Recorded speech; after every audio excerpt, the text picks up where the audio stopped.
I'm AINTV.com's Kurt Epstein.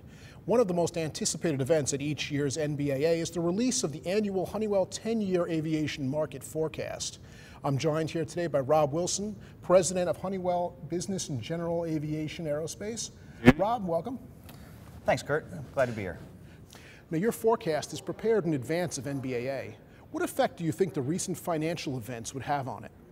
We survey over 1,800 operators worldwide, and we do that in 25 languages. And that survey was conducted in the June, July, and August timeframe.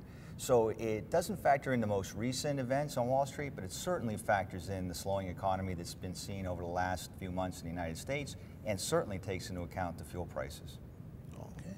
Now, have you seen any slowdown? I mean, if not, banks are failing, and obviously the $700 million bailout plan. Have you seen any recent impact on this? Well, the forecast we put out is a 10-year forecast, actually 11 years. And we do a survey that tries to establish purchase expectations of this broad base of business aviation professionals over a 5-year horizon. So we tend to see any very short-term economic impacts that get damped out by that overall survey. And in fact, the results we got just from this most recent survey show 17,000 business jets to be delivered over the next 11 years, totaling over $300 billion worth of value. The most surprising thing is that's up over 20% from the survey we just completed last year. What did you find most surprising about this year's forecast? I think the most surprising thing was the purchase expectation, and we break it down by region, was actually up 5 percentage points in North America. And this is at a time, as I noted, where economic slowdown was evident, fuel prices were high, and 5 percentage points more of the fleet in North America will be replaced based on what these business aviation customers are telling us. Now, over the next 10 years, where do you see the most market activity coming from? Definitely outside the United States. Right now, we see the bulk of the orders coming offshore. We see purchase expectations very, very strong in Asia, in Europe, and Latin and South America continue to be very, very strong markets. In fact, the business aviation fleet outside of the United States doubled since the year 2000.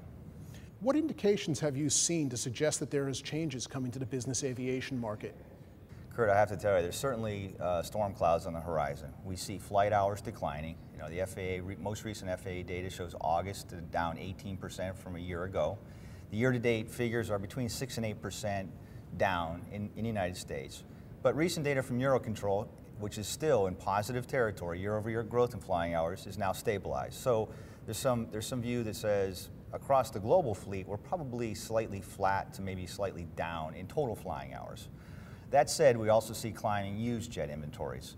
Now, when you strip that back, the true substitutes for new airplanes are going to be the jets less than 10 years old. And in the jets less than 10 years old, 2/3 of the increase in the inventory since the beginning of this year is really in the light and very light jet market.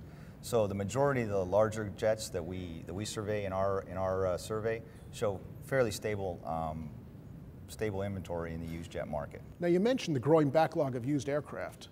Is this something that the industry should seriously be concerned about? The backlog through the first half of 2008, as you're probably aware, grew considerably from the prior year. So it really is an indication of health. It's also an indication that there's a lot of people out there that see the value in business aviation will continue to buy these aircraft. I think that the management of that backlog becomes very important, but certainly it's a strong foundation to help weather the storms that we may see gathering on the horizon. Very good. Rob, thank you very much. Have a great show. Thanks very much. Pleased to talk to you. For AINTV.com, I'm Kurt Epstein.